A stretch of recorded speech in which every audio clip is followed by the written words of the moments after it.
నమస్తే, welcome to doctor stock. మనకి తలనొప్పి వస్తే మెడికల్ షాప్కి వెళ్ళాలి, అట్లాగే కడుపు నొప్పి వస్తే మెడికల్ షాప్కి వెళ్ళాలి. ఏదో ఒక పెయిన్ కిల్లర్, లేదంటే జలుబు చేసిందో, దగ్గు వచ్చిందో యాంటీబయాటికో, కాఫ్ సిరపో తెచ్చుకోవాలి. డాక్టర్ దగ్గరికి వెళ్ళకుండా మన మెడికల్ షాప్లో వెళ్ళి మందులు తెచ్చుకోవడం అనేది మనకి చాలా అలవాటు. అందుకేనేమో ఇప్పుడు ఇటీవలి కాలంలో ఒక పెద్ద ప్రాబ్లం ఒక ఇండియన్స్నే కాదు ప్రపంచాన్నే చుట్టుముట్టింది. That is antibiotic resistance. అంటే యాంటీబయాటిక్స్ పని చేయకుండా అవి మనకి ఇచ్చినా కూడా వాటిని తట్టుకొని నిలబడగలిగే బ్యాక్టీరియా ఇప్పుడు ఎక్కువగా పెరుగుతూ ఉన్నాయి. సో కాబట్టి చాలా మటుకు బ్యాక్టీరియల్ ఇన్ఫెక్షన్స్కి మనకు యాంటీబయాటిక్స్ ఇప్పుడు అందుబాటులో లేకుండా పోయే పరిస్థితులు నెలకొన్నాయి. సో ఈ నేపథ్యంలో ఈ మధ్యకాలంలో కేంద్ర ప్రభుత్వం కూడా రీసెంట్గా డాక్టర్స్కి కంపల్సరీ కాజ్ ఏంటి చెప్పాలి, ఎందుకు యాంటీబయాటిక్స్ మనం ప్రిస్క్రైబ్ చేస్తున్నారు వాళ్ళు అనేది చెప్పాలి అనేది ఒక సీరియస్ రూల్ పాస్ చేసింది. So it's a very better thing, maybe we hope. So ఈ నేపథ్యంలో మనము అసలు ఈ యాంటీబయాటిక్ రెసిస్టెన్స్ అంటే ఏంటి, యాంటీబయాటిక్స్ ఇంపార్టెన్స్ ఏంటి, రోల్ ఏంటి, మనం ఏం చేయాలి ఆ రెసిస్టెన్స్ రాకుండా బ్యాక్టీరియల్ ఇన్ఫెక్షన్స్ని మనం సమర్థవంతంగా ఎదుర్కోవడానికి, ఇలాంటి అనేక విషయాలు మనతో మాట్లాడడానికి మనతో ఉన్నారు senior physician doctor Prashanth Kumar. Sir నమస్కారం. సార్ నమస్తే అండి.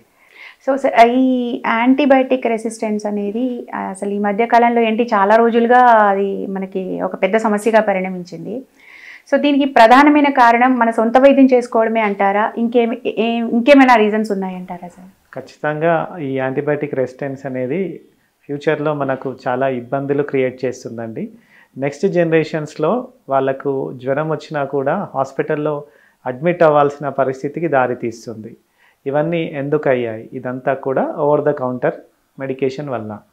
అంటే ఏదైనా చిన్న ఫీవర్ కానీ నొప్పి కానీ వెళ్తే మెడికల్ షాప్కి వెళ్ళడము, తీసుకోవడము, ఇవన్నీ కూడా మనకు చాలా ఫ్రీక్వెంట్గా చూస్తున్నాం. అదే కాకుండా ఈ క్వాక్ ప్రాక్టీస్ అంటామండి. క్వాక్ ప్రాక్టీస్ అంటే ఆర్ఎంపీస్, అంటే దే ఆర్ నాట్ క్వాలిఫై కాకున్నా కూడా దే విల్ గివ్ మెడిసిన్స్.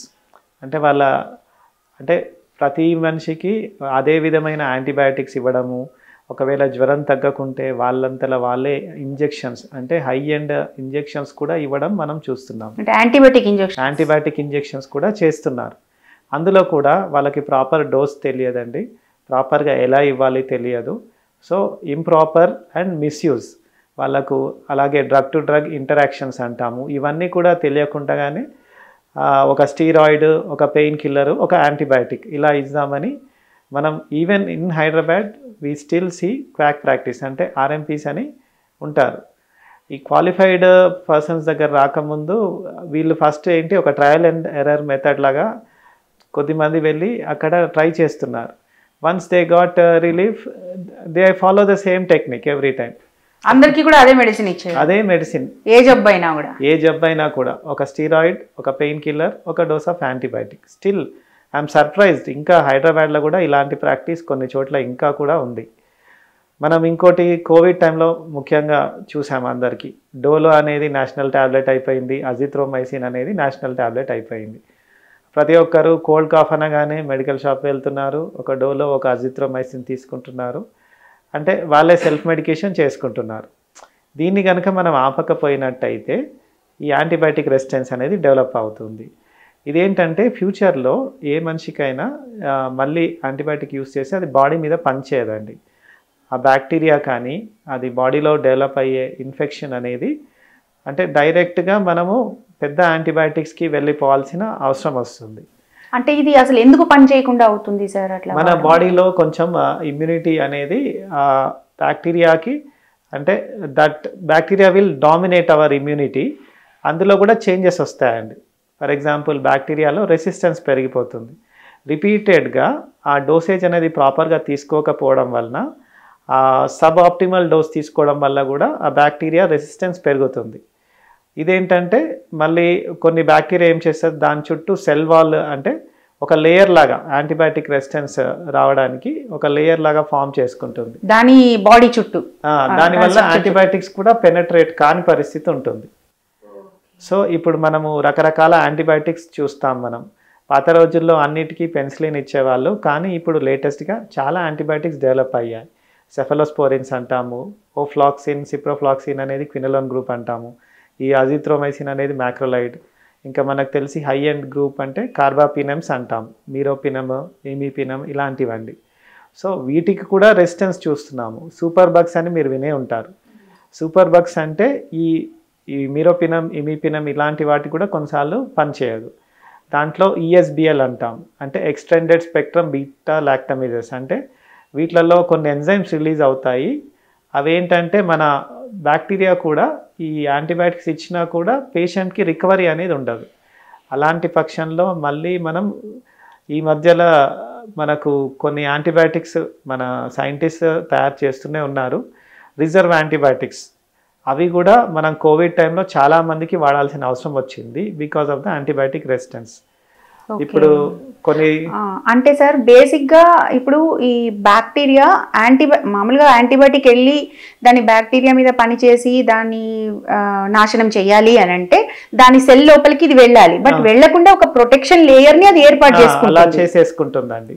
ఇక్కడ మీరు ఒక సబ్ ఆప్టిమల్ లెవెల్లో వాడడము, డోసేజ్ కరెక్ట్ గా వాడకపోవడం అన్నారు, దాని గురించి కొంచెం చెప్పండి సార్. ఇప్పుడు మనకు ఫీవర్ వచ్చిందంటే ప్రతిసారి అది బ్యాక్టీరియానే అయి ఉండకపోవచ్చు అండి, వైరల్ ఇల్నెస్ అయి ఉండొచ్చు. కొన్ని మైల్డ్ ఇన్ఫెక్షన్స్ ఉంటాయి. ఆ మైల్డ్ ఇన్ఫెక్షన్స్ మన న్యాచురల్ ఇమ్యూనిటీనే అది ఇట్ విల్ టేక్ కేర్ అనమాట. ఓన్లీ సిమ్టమాటిక్ ట్రీట్మెంట్, ఒక పారాసిటమల్, ఒక యాంటీహిస్టమైన్ అంటాం కదండి, సెట్రిజిన్ లేదా మాంటిల్యూకాస్ట్, ఇవి తీసుకొని ఒక 2-3 డేస్ కనుక మనం సిమ్టమాటిక్ ట్రీట్మెంట్తో వితౌట్ యాంటీబయాటిక్ కూడా మనకు రిలీఫ్ పొందొచ్చు. చాలామంది ఏం చేస్తారు, హడావిడిగా వెళ్ళి నేను ఒక 2 రోజులు అజిత్రోమైసిన్ వేసుకుంటే నేను సెట్ అయిపోతాను అనే ఉద్దేశంలో అది సబ్ ఆప్టిమల్ డోసేజ్. అంటే ప్రతిదానికి ఒక షెడ్యూల్డ్ టైం ఉంటుందండి. మేము ఖచ్చితంగా యాంటీబయాటిక్స్ అనేది ఒక 5 డేస్ యావరేజ్గా ఇస్తుంటాం. అవసరాన్ని బట్టి 5 డేసా, 1 వీకా, 3 వీక్స్కా, లేదా అప్పుడప్పుడు ఏదైనా యాబ్సెస్ అంటాం, బాడీలో ఎక్కడన్నా యాబ్సెస్ ఫామ్ అయితే 1 or 2 months కూడా అవసరం పడవచ్చు. లేదా ఏదైనా సర్జరీ అయ్యి ఇంప్లాంట్స్ ఉండి ఇంప్లాంట్ ఇన్ఫెక్ట్ అయినప్పుడు అలాంటి టైంలో కూడా, అదంటే డాక్టర్ అనే వాళ్ళు ఏంటి అన్ని సైంటిఫిక్గా వాళ్ళు ఆలోచించి ఆ కల్చర్ సెన్సిటివిటీ రిపోర్ట్ని బట్టి ట్రీట్ చేస్తారు. పేషెంట్ కండిషన్ని బట్టి వాళ్ళు వేసుకునే మెడిసిన్స్ని బట్టి కూడా. చిన్న జలుబు దగ్గుకి వెళ్ళి అజిత్రోమైసిన్ నేను 2 రోజులు వేసుకుంటాను, ఆగ్మెంటిన్ 3 రోజులు వేసుకుంటాను, అది కరెక్ట్ కాదండి. సార్ ఆఫ్టర్ కోవిడ్ అయితే అజిత్రోమైసిన్, ఆగ్మెంటిన్ 2 కూడా మామూలుగా నార్మల్ జలుబు దగ్గు ఫ్లూ వచ్చింది అంటే అజిత్రోమైసిన్ వేసుకునే వాళ్ళే ఎక్కువ మంది అయిపోయారు. అంటే వేయద్దు అంటారు. అలా వేసుకోవడం కరెక్ట్ కాదండి. ఇంకోటి, డాక్టర్ దగ్గరికి వెళ్ళినప్పుడు మేము చూస్తుంటాం, మా రెగ్యులర్ పేషెంట్ అయి ఉంటే కనుక ప్రతిసారి మనం గ్రూప్ ఆఫ్ యాంటీబయాటిక్ని కూడా చేంజ్ చేస్తుంటాం. ఒకసారి ఆగ్మెంటిన్ రాస్తాము, ఒకసారి సెఫలోస్పోరిన్స్ రాస్తాము. అంటే తన సిమ్టమ్స్ని బట్టి మాకేంటంటే అప్పుడున్న టైం పీరియడ్లో మేము ట్రీట్ చేస్తున్నప్పుడు ఏ యాంటీబయాటిక్కి రెస్పాండ్ అవుతున్నారు అనేది కూడా మాకు ఒక ఐడియా వస్తుంది. ఒకసారి ఒక సీజన్లో కొన్నిసార్లు కొన్ని యాంటీబయాటిక్స్ బాగా వర్క్ చేస్తాయి. మీకు ఎగ్జాంపుల్ నేను చూసిన పేషెంట్ చెప్తున్నాను. సడన్గా నా దగ్గరకు వచ్చి, డాక్టర్ గారు నాకేం తగ్గట్లేదు మీరు ఇచ్చిన మెడిసిన్ అన్నాను. నేను షాక్ అయ్యాను, ఎందుకు తగ్గట్లేదు అసలు, మీరు స్లిప్ చూపించండి అని చెప్పాను. తను చూస్తే లాస్ట్ ఇయర్ డేట్ ఉంది. అదేంటండి మీరు ఎప్పుడు చూపించుకున్నారు, ఇది లాస్ట్ ఇయర్ డేట్ కదా అన్నాను. అవును డాక్టర్, నేను లాస్ట్ ఇయర్ వచ్చాను, మీరు రాశారు, తగ్గింది, తర్వాత 3 సార్లు కూడా నాకు తగ్గింది, అదే వాడాను, ఇది 4వ సారి నాకు తగ్గట్లేదు అంటున్నారు. సో కంటిన్యూస్ అసలు వితౌట్ కన్సల్టింగ్ డాక్టర్ వాళ్ళు వాడేశారు యాంటీబయాటిక్. అంటే వాళ్ళు చూడండి, ప్రతిసారి డాక్టర్ వెళ్తే ఇదే రాస్తారు కదా అన్న ఉద్దేశంలో they don't understand the importance. So మేమేం చేస్తాము, వాళ్ళ సిమ్టమ్స్ని బట్టి చేంజ్ చేస్తూ ఉంటాము. అది వాళ్ళకు అవగాహన ఉండదు. ఒకటే అనేది కంటిన్యూస్గా వాడడం అనేది కరెక్ట్ కాదు. అది వాళ్ళకి more over extreme age groups ఉంటారు, చిన్న పిల్లలు కానీ పెద్ద వయసు వాళ్ళు. పెద్ద వయసు వాళ్ళని మేము సహజంగా చూసే వాళ్ళల్లో బీపీ కానీ షుగర్ కానీ ఆల్రెడీ ఉంటుంది, లేదా కార్డియాక్ ప్రాబ్లమ్స్ ఉంటాయి. వాళ్ళకున్న బ్యాక్గ్రౌండ్ ఇల్నెస్ని బట్టి కూడా మనం ఇస్తుంటాం మెడిసిన్. ఇప్పుడు అలా ప్రాపర్గా ఎంబీబీఎస్ డాక్టర్ కానీ ఎండి డాక్టర్ అలా స్పెషలిస్ట్ చూసి ఇవ్వడం వేరుంటుంది. జస్ట్ ఒక డాక్టర్ దగ్గర కొన్ని రోజులు పని చేసి ఏదో కొంచెం ఎక్స్పీరియన్స్ వచ్చింది కదా అని సొంతంగా ప్రాక్టీస్ చేసే వాళ్ళల్లో ఇదంతా నాలెడ్జ్ ఉండదండి, ర్యాండమ్గా వాళ్ళు ఇస్తూనే ఉంటారు. సో నేను పర్సనల్గా కొంతమంది నా దగ్గర అంటే తెలియకుండా వచ్చి ఇంజెక్షన్స్ చేస్తారేమో అనే ఉద్దేశంలో క్లినిక్స్లో అంటే హై అండ్ యాంటీబయాటిక్ పట్టుకొని డైరెక్ట్ అవుట్ పేషెంట్లో వచ్చేస్తున్నారు. ఇవంతా ఎంకరేజ్ చేసేది అంటే మనం దీన్ని ఆపాలి. ఇప్పుడు గవర్నమెంట్ ఏదైతే డెసిషన్ తీసుకుందో చాలా మంచి డెసిషన్ అండి. ఇలాంటి ప్రాక్టీస్ని ఆపితే కానీ మనకు నెక్స్ట్ జనరేషన్స్లో వాళ్ళకు ఈ యాంటీబయాటిక్స్ అనేవి మిగలవు. ఇప్పటి వరకు మ్యాక్సిమం ఇన్వెన్షన్స్ ఏదైతే చేశారో ఇంకా ఫ్యూచర్లో they will be trying, but ఉన్న వాటికి రెసిస్టెన్స్ వస్తే నెక్స్ట్ ఏం చేయాలి అంటే ఆన్సర్ ఉండదు మనకి. అన్నీ అయిపోతాయి ఇంకా మనం ఏం చేయగలిగింది ఉండదు. ఇంకొకటి కూడా చేస్తుంటారు సార్, ఇప్పుడు మీరు 5 days మినిమం రాస్తూ ఉంటారు కదా, 3 days అట్లీస్ట్ మినిమం 3 days అని కూడా ఉంటాయి కొన్నిటికి కదా. అవి ఒక డోస్ వేయగానే లేదంటే ఒక రోజు వాడగానే తగ్గిపోయింది కదా అని చెప్పేసి ఇంకా ఆపేస్తారు. అవునండి, అవును. సో దాని వల్ల కూడా ఇంపాక్ట్ ఇది ఇన్అప్రోప్రియేట్ డోసేజ్. అంటే వాళ్ళకి సిమ్టమ్స్ తగ్గాయని అశ్రద్ధ చేసి వాళ్ళు ఆపేస్తారు.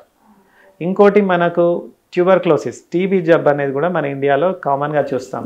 ఇదే టీబీ మనకి అబ్రాడ్లో ఎక్కడ కూడా ఉండదు. ఫర్ ఎగ్జాంపుల్ యుఎస్లో అక్కడ టీబీ వస్తే చనిపోతారు, అంటే వాళ్ళ ఇమ్యూనిటీ లెవెల్స్ ఈ టీబీకి అంత తక్కువగా ఉంటాయి.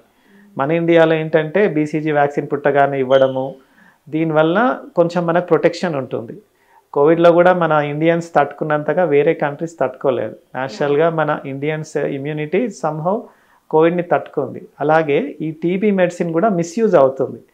అంటే సహజంగా 2 రకాలు ఉంటుందండి టీబీ మెడిసిన్. పల్మనరీ ట్యూబర్క్లోసిస్ అంటే లంగ్స్కి ఎఫెక్ట్ చేస్తుంది, ఎక్స్ట్రా పల్మనరీ ట్యూబర్క్లోసిస్ అంటే లంగ్స్ కాకుండా వేరే ఆర్గన్స్. అంటే టీబీ ఆల్మోస్ట్ అన్ని ఆర్గన్స్ని ఎఫెక్ట్ చేయగలుగుతుంది. తల నుండి పాదం వరకు ఏ ఆర్గన్ అన్నా ఎఫెక్ట్ కావచ్చు. సో పల్మనరీ ట్యూబర్క్లోసిస్ అనేది లంగ్స్కి సంబంధించింది, దానికి 6 నెలల కోర్స్ ఉంటుంది.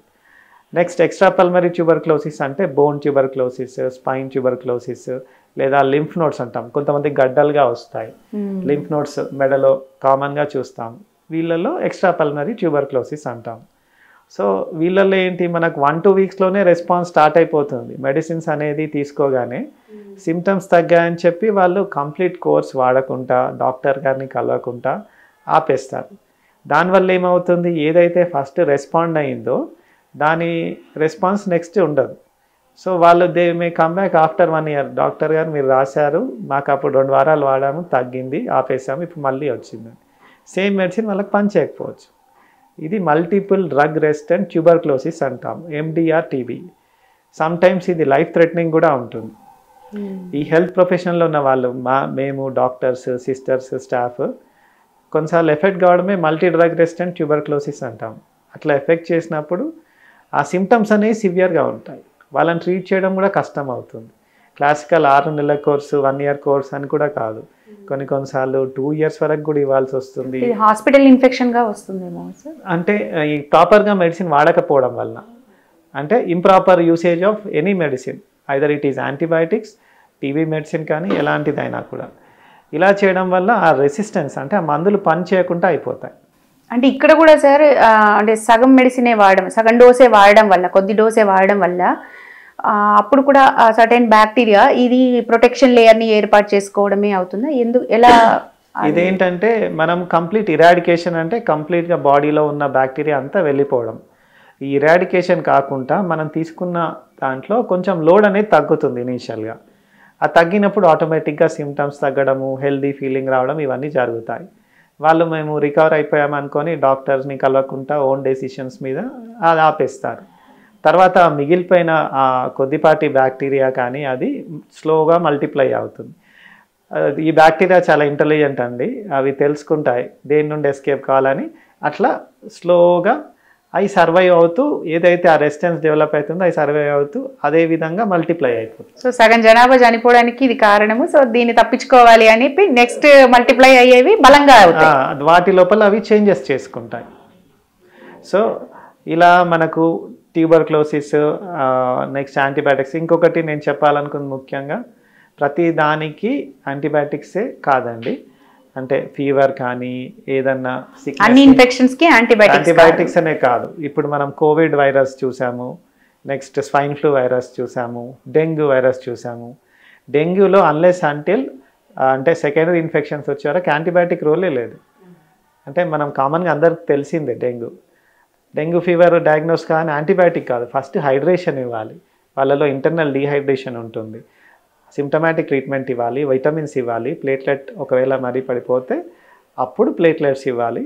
అన్లెస్ అంటిల్ సెకండరీ ప్రాబ్లమ్స్ ఉంటాయి కానీ యాంటీబయాటిక్స్ వాడద్దు.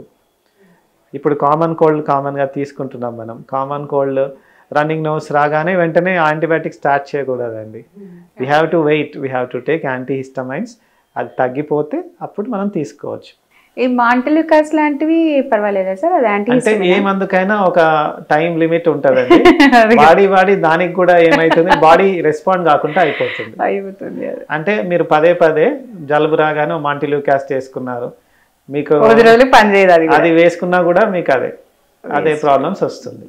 అంటే సార్ ఇప్పుడు మామూలుగా కామన్ కోల్డ్ లేదంటే నార్మల్ మైల్డ్ కాఫ్ అలాంటివి ఇప్పుడు సీజనల్ గా వచ్చే వైరల్ ఇన్ఫెక్షన్స్ వచ్చినప్పుడు ఇంకేమి ట్రీట్మెంట్ ఏం అవసరం లేదంటారా? దానికి అది తగ్గిపోదని వదిలేయాలా? అంటే first of all precautions, proper hand hygiene, నోస్ని కానీ మౌత్ని కానీ ఫ్రీక్వెంట్గా టచ్ చేయొద్దు. అదొకటి. మన చేతుల ద్వారానే మనం ఇన్ఫెక్షన్ ఇస్తాం. So don't touch the face when you go out unless until it is mandatory. When you go out in a crowded place use mask, లేదా మీరు హ్యాండ్ శానిటైజ్ ప్రాపర్గా చేసుకోవాలి. ఇది చేసుకోవడం ద్వారా మనం సగం ఇన్ఫెక్షన్స్ని తగ్గించుకోవచ్చు అండి. అంటే ఎఫెక్ట్ కాకుండా ఉండొచ్చు. బట్ వన్స్ ఎఫెక్ట్ అయితే మన ఇమ్యూనిటీని ప్రాపర్గా ఉంచుకోవాలంటే proper diet hygiene, proper sleep hygiene కూడా ఇంపార్టెంట్. ఎందుకంటే టైంకి తినడం, టైంకి పడుకోవడం ఇవన్నీ కూడా మన ఇమ్యూనిటీని డిసైడ్ చేస్తాయి. ప్రాపర్ ఇమ్యూనిటీ ఉంటే మీకు యాంటీబయాటిక్స్ అంత అవసరం కూడా ఉండదు, తొందరగా తగ్గిపోతుంది. అంటే నల్లతగా ఉంది అంటారు కదా, 1-2 డేస్లో అలా అనిపించి సెట్ అయిపోతుంది. దానికే మనం కంగారు పడిపోయి టకటక యాంటీబయాటిక్స్ వాడడం కరెక్ట్ కాదు. అలాగే ఇప్పుడు ఫ్లూ ఉంటుంది, అంటే ఇప్పుడు మనకి ఏ ఫ్లూ అయినా కానీ అందులో ఇప్పుడు స్వైన్ ఫ్లూ అంటే యాంటీవైరల్ ఇస్తాం మేము, యాంటీబ్యాక్టీరియల్ ఇవ్వం. అలాగే కోవిడ్లో కూడా మనం ఏంటంటే అందరికీ యాంటీబయాటిక్స్ ఏమి ఇవ్వలేదు. మేము ఇచ్చిన ట్రీట్మెంట్లో వేరుంది. అంటే బయట కొన్ని ప్లేసెస్లో మిస్యూజ్ అయింది, నేను కాలేదని చెప్పను, కానీ ప్రాపర్గా యూస్ చేయడం ద్వారా we can preserve this antibiotics. అంటే మనం ముందు తరాలకు కానీ ఏదైనా ప్రాబ్లమ్స్ ఉన్నా కానీ ఈ యాంటీబయాటిక్స్ అనేవి లిమిటెడ్ యూసేజ్ వలన ఏంటంటే ఆ పేషెంట్ యొక్క ఇమ్యూనిటీ, న్యాచురల్ రోగనిరోధక శక్తి పెంపొందించడమే కాకుండా అలాగే ఆ రెసిస్టెన్స్ కూడా రాకుండా చూసుకోవచ్చు. సో ఇప్పుడు ఈ యాంటీబయాటిక్సే కాకుండా ఈ పారాసిటమాల్ లాంటివి కూడా మామూలుగా వాడుతూ ఉంటారు జనరల్గా. పారాసిటమాల్ అయితే ఎప్పటి నుంచో ఈవెన్ డోలో 650 mg ఇంకా అవి వాడచ్చు అంటారా? ఎప్పుడు వాడచ్చు? మామూలుగా ఫీవర్ రాగానే అది వేసుకోవడం కామన్ అయిపోయింది కదా, దాంతో ఎట్లా? అంటే డోలో అనేది చాలా ఫేమస్ అయింది, అంటే కోవిడ్ నుంచి ఇంకా ఫేమస్ అయింది. సో పారాసిటమాల్ కూడా లివర్ మీద ఇంజురీ చేసే ఛాన్స్ ఉంటుందండి. ప్రతి ఒక్కరు కూడా పారాసిటమాల్ కూడా థెరపేటిక్ డోస్, టాక్సిక్ డోస్ అని ఉంటుంది. అంటే పారాసిటమాల్ కూడా 12 గ్రాములు దాటితే ఒక రోజులో డోసు ప్రాణాంతకం, లివర్ ఫెయిల్యూర్లోకి వెళ్ళిపోతుంది, కంప్లీట్ లివర్ ఫెయిల్యూర్. సో కొంతమంది సూసైడ్ అటెంప్ట్తో మా దగ్గరకు వస్తారు కదా, వాళ్ళు ఏదో భయపెడదామని ఒక 2 స్ట్రిప్పులు డోలో టాబ్లెట్స్ వేసుకున్నారంటే అంతే, లివర్ డ్యామేజ్ అయిపోతుంది, చచ్చిపోరు కానీ లివర్ పోతుంది. అంటే ఇంకా ట్రాన్స్ప్లాంట్ వరకు వెళ్ళిన వాళ్ళని కూడా చూసాం మేము. అంటే సో పారాసిటమాల్ కూడా అంటే వితౌట్ ఎనీ ప్రాపర్ అడ్వైస్ తీసుకోవద్దు. అంటే మామూలుగా ఎప్పుడు వేయచ్చు సార్ ఈ డోలో 650 కానీ నార్మల్ పారాసిటమాల్ కానీ? ఎంత ఫీవర్ ఉంటే వేయచ్చు? ఎన్ని డోసుల వరకు వేయచ్చు? ఇప్పుడు 100 దాటితే కానీ పారాసిటమాల్ వాడొద్దండి. ఈ పారాసిటమాల్ కూడా ఏం చేస్తుంది, కొన్ని సైన్స్ని మాస్క్ చేసేస్తుంది. అంటే మీరు 1 or 2 days అంటే you can try at home maximum, అంటే 2 to 3 times a day maximum you can take paracetamol. లేదు 1-2 days అయినా కూడా మీకు అలాగే ఉందంటే ఖచ్చితంగా డాక్టర్ని కలవాలి. అంతేకాని మీరే ఓన్గా డెసిషన్ తీసుకొని లాస్ట్ టైం మిగిలిపోయిన యాంటీబయాటిక్స్ ఉన్నాయి అది ట్రై చేద్దాము, అట్లాంటిది కూడా డేంజరస్ అండి. లెఫ్ట్ ఓవర్ యాంటీబయాటిక్స్ ఉన్నాయి అది ఫస్ట్ అయితే వాడదాము, తర్వాత తగ్గకుంటే చూద్దాం, ఇది కూడా వద్దు. ఎప్పుడైతే 1 or 2 days సిమ్టమాటిక్గా పారాసిటమాల్ తీసుకొని అది కూడా 2 or 3 times a day తీసుకొని తగ్గట్లేదంటేనో వెంటనే డాక్టర్ గారిని కలవాలి. మాక్సిమం 2 days చూడాలి, మాక్సిమం అది అంతవరకు. అది కూడా డాక్టర్ అందుబాటులో లేడు, లేదా మీరు బిజీగా ట్రావెలింగ్లో ఉండడము అట్లా ఉంటే, లేదు అంటే ఇమీడియట్ గా ఫీవర్, హై ఫీవర్ ఉంది అంటే మాత్రం ఖచ్చితంగా టెంపరేచర్ 100 క్రాస్ అయిపోయిందంటే డాక్టర్ని కలవడమే మంచిదండి. అంటే వేరే సిమ్టమ్స్ ఉన్నా లేకపోయినా? వేరే సిమ్టమ్స్ అంటే ఫీవర్తో పాటుగా హెడేక్, వామిటింగ్స్, కడుపు నొప్పి లేదా ఇలాంటివి ఉంటే మనం వెంటనే కలవాలండి. ఇప్పుడు హెడేక్ అంటే కళ్ళ వెనుక భాగంలో లాగినట్టుగా అంటాం, రిట్రో ఆర్బిటల్ పెయిన్, ఇది డెంగ్యూకి ఒక లక్షణం. అలాగే కొంతమందికి ర్యాషెస్ వస్తాయి, అంటే అది వైరల్ ఇల్నెస్ అయి ఉండొచ్చు. అలాగే కొంతమందికి వామిటింగ్స్, లూజ్ మోషన్స్ అవుతాయి, అంటే అది గ్యాస్ట్రోఎంటరైటిస్ అయ్యి ఉండొచ్చు. అంటే బయట ఫుడ్ తిన్నది పడనప్పుడు, ఫుడ్ ఆర్ వాటర్ అడల్ట్రేషన్ అంటే కంటామినేషన్ ఏదైనా అయినప్పుడు ఎమ్మడే కన్సల్ట్ చేయకుంటే ఏమవుతుంది, మన బాడీలోని ఫ్లూయిడ్ అంతా వెళ్ళిపోతుంది. సివియర్గా డిహైడ్రేట్ అయ్యారనుకోండి, అది కిడ్నీ మీద కూడా ఇంపాక్ట్ చూపించి కిడ్నీ ఫెయిల్యూర్ వరకు కూడా వెళ్ళొచ్చు. సో మరీ అంటే ఇంట్లో ఇనర్ట్గా కూడా ఉండొద్దండి. అంటే మనం ఓవర్ యూసేజ్ చేయకుండా ఇంకో ఎక్స్ట్రీమ్ ఉంటారండి, దేనికి వేసుకోము అనే కొంతమంది పబ్లిక్ని కూడా మేము చూసాం. నాకేమైనా నేను టాబ్లెట్స్ వాడను, టాబ్లెట్ మంచిది కాదు కదా, మంచిది కాదు. ఇది ఎక్కడ మనకు డ్యామేజ్ చేస్తుంది అంటే బీపీ షుగర్ పేషెంట్స్లో మేము చూసాము. టాబ్లెట్లు బాడీకి అలవాటు అయిపోతాయని చెప్పి బీపీ షుగర్ టాబ్లెట్లు సొంతంగా తగ్గించుకొని సడన్గా వచ్చేసి మా దగ్గరకు వచ్చే వరకు హై షుగర్ లేదా బీపీ కంట్రోల్లో లేకపోవడం చూసాం. ఎందుకు మానేశారు అంటే వాళ్ళ ఆన్సర్ వచ్చేసి టాబ్లెట్లు బాడీకి అలవాటు అయిపోతాయి సార్, అందుకే మానేశారు. సో ఇది ఇంకో ఎక్స్ట్రీమ్ ఉంటారు. రెండు రకాలు, కొంత అతిగా జాగ్రత్త పడేవాళ్ళు, కంగారు పడేవాళ్ళు, కొంతమంది వీటికి నేను టాబ్లెట్లకు దూరంగా ఉంటాను అనే వాళ్ళు కూడా ఉంటారు. ఇది కరెక్ట్ కాదు, dangerous. When coming to antibiotics, actually antibiotic అంటే ఏంటి, అది ఎలా వర్క్ చేస్తుంది యాక్చువల్లీ? ఇప్పుడు యాంటీబయాటిక్ అనేది యాంటీ బ్యాక్టీరియల్ అండి. సో మనకు రకరకాల అంటే ఆర్గానిజమ్స్ ఉంటాయి, వైరస్, బ్యాక్టీరియా, ఫంగస్, పారాసైట్స్ ఇలా ఉంటాయి. సో యాంటీబయాటిక్స్ అనేవి అంటే ఈ బ్యాక్టీరియాని వాళ్ళు స్టడీ చేసి సైంటిస్ట్ వాటిని డిస్ట్రాయ్ చేసే విధంగా తయారు చేసిన మెడిసిన్స్ అన్నమాట. సో ఈ యాంటీబయాటిక్స్ అనేవి ఆ బ్యాక్టీరియాని పోయి అటాక్ చేసి బ్యాక్టీరియా లోడ్ని తగ్గించడం, వాటిని కిల్ చేయడం అనేది జరుగుతుంది. ఇది పర్పస్ ఆఫ్ టేకింగ్ యాంటీబయాటిక్. కానీ ఇప్పుడు మనము ఈ 5 days కామన్గా కోర్స్ అనేది ఏంటంటే బాడీలో డ్రగ్ లెవెల్స్ మెయింటైన్ కావాలి.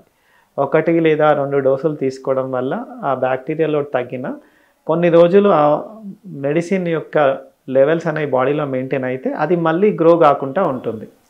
That is the purpose of giving specific time. 5 days అనేది మినిమం చెప్తాము. ఇప్పుడు కొద్ది మందిలో డయాబెటిక్స్ ఉంటారు, యూరినరీ ట్రాక్ ఇన్ఫెక్షన్ హెవీగా రిపీటెడ్గా వస్తుంది. వాళ్ళల్లో ఫ్రీక్వెంట్ టెస్ట్ అడుగుతూ వాళ్ళకు వచ్చే బ్లడ్ రిపోర్ట్స్ని బట్టి మనం ఎన్ని రోజులు వాడాలనేది కూడా మనం చెప్తుంటాం, సజెస్ట్ చేస్తుంటాం. సో ఈ యాంటీబయాటిక్స్ని ప్రాపర్గా వాడితే we can cure the patients. ఇంప్రాపర్గా వాడితే it is like a double edge sword. అది ఎంత ప్రాఫిట్ చేస్తుందో అంటే కొంతమంది అవగాహన లేకుండా వాడడం వల్ల ఈ కిడ్నీ మీద ఇంపాక్ట్ రావడము, అట్లాగే కంటిన్యూస్గా వాడడం వల్ల లివర్ ఎంజైమ్స్ ఎలివేట్ కావడం, ఇలాంటి ఒక పారాసిటమాలే లివర్ని ఎఫెక్ట్ చేస్తుందంటే ఈ యాంటీబయాటిక్స్ కూడా మన కిడ్నీ మీద ఇంపాక్ట్ కూడా చూపించవచ్చండి. సో డాక్టర్ పర్యవేక్షణ లేకుండా మెడికల్ షాప్స్కి వెళ్ళి తీసుకోవడం టూ డేంజరస్ అండి. Especially in the case of ఇంకా యాంటీబయాటిక్స్ అయితే పని చేయకుండా పోతాయి, మిగతా అయితేనేమో మన బాడీ పార్ట్స్ మీద ఎఫెక్ట్ చూపించడం అనేది. ఇంకొకటి నేను హైలైట్ చేయాలనుకుంటుంది ఏంటంటే ఈ పెయిన్ కిల్లర్స్. కామన్గా కొంతమంది ఏంటి నాకు డోలో వేసుకున్నాను తగ్గలేదని డాక్టర్ని కన్సల్ట్ చేయకుండా డైరెక్ట్గా పెయిన్ కిల్లర్స్ వాడేస్తారు. వైరల్ ఫీవర్స్లో పర్టికులర్గా పెయిన్ కిల్లర్స్ వాడడం చాలా డేంజరస్. అవి లివర్ మీద ఇంపాక్ట్ చూపిస్తుంది, అలాగే మన బాడీలోని సెల్స్ అన్నీ కూడా తగ్గిపోతాయి. ఇప్పుడు డెంగ్యూలో అనుకోండి, తనకు తెలియదు డెంగ్యూ వచ్చిన సంగతి. సో ఫస్ట్ పారాసిటమాల్ ట్రై చేస్తాడు, ఇంట్లో తగ్గదు, వెంటనే షాప్కి వెళ్ళి ఒక పెయిన్ కిల్లర్ వేసుకుంటాడు. దానివల్ల ఏమవుతుంది, డెంగ్యూ సైడ్ ఎఫెక్ట్స్ ఎక్కువ అయిపోతాయి. ప్లేట్లెట్స్ తగ్గడము, బ్లడ్ సెల్స్ తగ్గడము, లివర్ ఎంజైమ్స్ ఎలివేట్ కావడము, ఇలాంటివన్నీ కూడా జరుగుతాయి. కాబట్టి ఫీవర్ డోలోకి తగ్గట్లేదు, అది కూడా 1 or 2 times అంటే ఖచ్చితంగా మీరు ఈ పారాసిటమాల్తో మీ సొంత వైద్యం ఆపేసి డాక్టర్ గారిని కలవాలి ఇమీడియట్గా, ఏదైనా సరే ఎనీ కైండ్ ఆఫ్ థింగ్ అనేది. అవునండి. ఇది ఇంకొక డౌట్ సార్, కొన్నిసార్లు మీరే డాక్టర్సే చాలా అంటే 10 days 15 days అట్లా యాంటీబయాటిక్స్ ప్రిస్క్రైబ్ చేస్తుంటారు. అంటే నేను టీబీ విషయం అనట్లేదు, అపార్ట్ ఫ్రమ్ టీబీ నార్మల్గా 10 days 15 days అట్లా ఇస్తూ ఉంటారు. మరి అది కరెక్టేనా? అప్పుడు ప్రాబ్లం ఏముండదా? అంటే కొన్ని కండిషన్స్ ఉంటాయండి. మీరు అడిగిన డౌట్ జెన్యున్గా. అంటే యాబ్సెస్ అంటే పస్ ఫిల్డ్ క్యావిటీ, బాడీలో పస్ ఎక్కడున్నా కూడా. ఇప్పుడు పైలోనెఫ్రైటిస్ అనే కండిషన్ ఉంటుందండి, కిడ్నీకి ఇన్ఫెక్షన్ వస్తుంది. ఓకే, కిడ్నీ చుట్టూ ఇన్ఫెక్షన్ వస్తే దాన్ని పైలోనెఫ్రైటిస్. దానికి 3 వారాల యాంటీబయాటిక్స్ ఇవ్వాలి యాజ్ పర్ గైడ్ లైన్స్. అంటే ఫస్ట్ ఇనీషియల్గా 1 వారం లేదా 5 రోజులు ఇంట్రావీనస్ ఐవి రూపంలో ఇచ్చి తర్వాత ఓరల్గా కన్వర్ట్ చేస్తాం. That is for that pyelonephritis. కొంతమందికి యాబ్సెస్ అంటాం, లివర్లో కానీ ఇక్కడ స్ప్లీన్లో కానీ యాబ్సెస్ ఉంటుంది. వాళ్ళలో 1 to 2 months కూడా అవసరం పడుతుంది. అంటే రెగ్యులర్గా వాళ్ళని స్క్రీనింగ్ చేసుకుంటాము, యాబ్సెస్ సైజ్ తగ్గిందా లేదా, వాళ్ళ బ్లడ్ టెస్ట్లో నార్మల్గా వచ్చాయా లేదా అని. నెక్స్ట్ ఇంకోటి ముఖ్యంగా ఇంప్లాంట్స్, సర్జికల్ పేషెంట్స్ సర్జరీ అయిన వెంటనే సర్జికల్ సైట్ ఇన్ఫెక్షన్స్ వస్తుంటాయి. అంటే ఆ ఇంప్లాంట్ దగ్గర ఇన్ఫెక్షన్ వస్తుంది. అలాంటి టైంలో కూడా మనము ఆ ఇంప్లాంట్ దగ్గర ఇన్ఫెక్షన్ పోవడానికి కొంచెం ఎక్కువగా వాడాల్సి రావచ్చు. నెక్స్ట్ కొంతమంది ఉంటారు ముఖ్యంగా diabetics with repeated urinary tract infection. So వీళ్ళల్లో ఏమవుతుంది, యాంటీబయాటిక్ వాడినంతసేపు బాగుంటారు, ఆపేగానే మళ్ళీ వెంటనే ఎఫెక్ట్ అవుతుంటారు. సో వీళ్ళకి కొన్నిసార్లు 2 to 3 months కూడా యాజ్ ఎ సింగిల్ డోస్ ఇస్తుంటాం.